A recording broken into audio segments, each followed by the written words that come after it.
प्यारे बच्चों नमस्कार। वैसे तो आपकी बुक में आपको एक सफिशिएंट कंटेंट दिया गया है, लेकिन मुझे लगता है कि उसके अलावा आपके पास जो और जानकारी होनी चाहिए वो इस वीडियो के माध्यम से मैं आपको दे रही हूं। आपको यहाँ पे ध्यान रखना है कि जो राज्य के नीति निदेशक तत्व हैं इनके बारे में मैं आपको बताने जा रही हूं, जिसे आप डीपीएसपी भी कहते हैं, directive principle of state policies के नाम से भी आप इनको जानते हैं। ये संविधान के भाग 4 में आर्टिकल 36 से 51 तक हैं और इनको हमने आयरलैंड के संविधान से लिया है। इनसे क्वेश्चन पूछा गया कि इनका उद्देश्य क्या है, तो इनका उद्देश्य होता है कल्याणकारी राज्य की स्थापना करना। और कल्याणकारी राज्य कब स्थापित होगा? जब लोगों को सामाजिक न्याय, आर्थिक न्याय और राजनीतिक न्याय मिलेगा। और इन तीनों न्याय की बात प्यारे बच्चे आर्टिकल 38 में की गई है। अनुच्छेद 38 में भी कल्याणकारी राज्य की स्थापना की बात की गई और कहा गया कि तभी कल्याणकारी राज्य बनेगा जब लोगों को सामाजिक, आर्थिक और राजनीतिक न्याय प्रदान किया जाएगा। आप ये भी ध्यान रखना कि ये तीनों प्रकार के न्याय हमने रूस के संविधान से लिए हैं। रूस के संविधान से हमने इनको लिया है, ठीक है।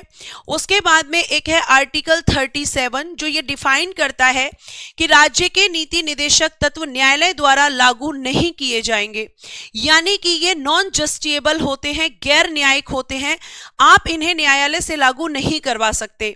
जबकि अगर हम बात करते हैं मौलिक अधिकारों की तो वो आपके वाद योग्य होते हैं, यानी कि मौलिक अधिकारों का उल्लंघन होने पर आप उन्हें न्यायालय द्वारा लागू करवा सकते हैं, लेकिन राज्य के नीति निदेशक तत्वों को आप न्यायालय से लागू नहीं करवा सकते हैं।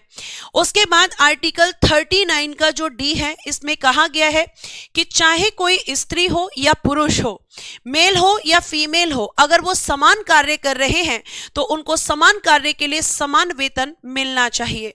समान कार्य के लिए समान वेतन मिलना चाहिए, आर्टिकल 39 के डी में दिया गया है। एक आपका आर्टिकल है 39 का कैपिटल ए, जिसे 42वें संविधान संशोधन 1976 के द्वारा आपके संविधान में जोड़ा गया है। यहां पे सीए का मतलब है कॉन्स्टिट्यूशन अमेंडमेंट, यानी कि संविधान संशोधन। इसमें कहा गया है समान न्याय तथा निशुल्क विधिक सहायता, मतलब ऐसे लोगों को सहायता प्रदान करना जो अपना वकील करने के लिए सक्षम नहीं होते हैं, तो उन्हें सरकार की तरफ से वकील प्रदान किया जाए और उन्हें जस्टिस दिया जाए। तो इक्वलिटी, जस्टिस में इक्वलिटी लाने के लिए इस आर्टिकल को आपके संविधान में जोड़ा गया है।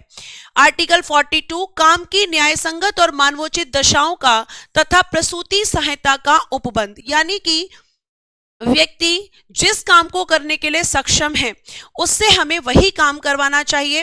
और साथ साथ कहा गया है कि जो महिलाएं होती हैं जब वो प्रेग्नेंट होती हैं तो उस समय पर उन्हें मैटरनिटी लीव दिया जाना चाहिए, प्रसूति सहायता दी जानी चाहिए। और ये कितनी होती है? तो 26 वीक्स की होती है, यानी 26 सप्ताह का मैटरनिटी लीव उन्हें दिया जाता है। आर्टिकल 43 कहता है व्यक्तिगत यानी कि पर्सनली या सहकारिता के आधार पर कुटीर उद्योगों की स्थापना करना, यानी कॉटेज इंडस्ट्रीज को बढ़ावा देना। कुटीर उद्योग होते हैं बेटा जी छोटे छोटे से उद्योग, जिन्हें हम अपने आप शुरू कर सकते हैं या किसी के साथ मिलकर भी शुरू कर सकते हैं। जैसे फॉर एग्जाम्पल अचार बनाना, पापड़ बनाना, ठीक है, जो घरों में लोग करते हैं। तो इस तरीके के उद्योगों को बढ़ावा देने की बात आर्टिकल 43 में की गई है। आर्टिकल 47 जीवन स्तर को ऊपर उठाने और सार्वजनिक स्वास्थ्य और पोषण में सुधार को प्राथमिकता दी जानी चाहिए, यानी ये आर्टिकल कहता है कि ऐसे सभी पदार्थों के सेवन पर प्रतिबंध लगा देना चाहिए जो व्यक्ति के स्वास्थ्य के लिए हानिकारक होते हैं। एग्जाम्पल शराब, सिगरेट, तंबाकू, गुटखा एक्सेट्रा, ये सभी को बैन करने की यहाँ पर बात करता है, इन पर प्रतिबंध लगाने की बात करता है। तो ये जानकारी प्यारे बच्चों इस वीडियो के माध्यम से मैंने आपको दी है और बाकी का कंटेंट आपकी बुक में आपको मिल जाएगा। धन्यवाद।